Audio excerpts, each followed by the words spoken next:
Hello friends, welcome to CSC valley மற்றும் இ சேவை தமிழ்நாடு. இன்றைக்கி நம்ம ஒரு முக்கியமான இன்ஃபர்மேஷன் பற்றி தான் பார்க்க போகிறோம். அதாவது கட்டட முடிவு சான்று பிறவிலிருந்து விலக்களிக்கிறாங்க. இப்போ இதை பற்றின மொத்த இன்ஃபர்மேஷன் தான் இந்த வீடியோ வந்து பார்க்க போகிறோம். இந்த வீடியோ ஸ்கிப் பண்ணாமல் ஃபுல்லாக பாருங்கள். அது மட்டும் அல்ல, இந்த வீடியோ நிறைய பேருக்கு ஷேர் பண்ணுங்க. ஓகே, அதாவது வீட்டு வசதி மற்றும் நகர்ப்புற வளர்ச்சித்துறை மானிய கோரிக்கை வந்து பார்த்தா நடைபெற்றது. அதில் ஒரு முக்கிய அறிவிப்பு கொடுத்துருக்காங்க. என்னமான அறிவிப்புனா, கட்டட முடிவு சான்று இருக்குது பாருங்கள், அந்த பில்டிங் கன்ஸ்ட்ரக்ஷனுக்கான கம்ப்ளைண்ட் சர்டிஃபிகேட்டு பிறவிலிருந்து விலக்கு அளிக்கிறாங்க. யாருக்கு அளிக்கிறாங்கன்னா, 300 சதுர மீட்டருக்குள் கட்டட பரப்பளவு கொண்ட 400 மீட்டர் உயரத்துக்குள் உள்ள அனைத்து வணிக கட்டடங்களுக்கும் வந்து பார்த்தா விலக்களிக்கப்படும் சொல்லியிருக்காங்க. ஸோ இதான் வந்து பார்த்தா ஒரு முக்கிய அப்டேட்டாக வந்து வெளியிட்டிருக்காங்க.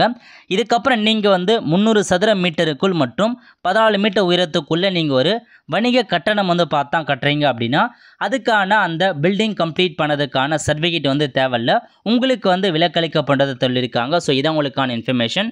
ஸோ கண்டிப்பாக இது வருங்காலம் முதல் வந்து நடைமுறைக்கு வரும்னு நினைக்கிறேன். ஸோ இதான் அப்டேட்டாக வந்து கொண்டு வந்திருக்காங்க. ஆல் த ஃப்ரெண்ட்ஸ், கண்டிப்பாக இந்த பிடிச்சி லைக் பண்ணுங்கள். அது மட்டும் அல்ல, இந்த வீடியோ நிறைய பேருக்கு ஷேர் பண்ணுங்கள். அடுத்து ஒரு நல்ல சந்திப்போம். நன்றி, வணக்கம்.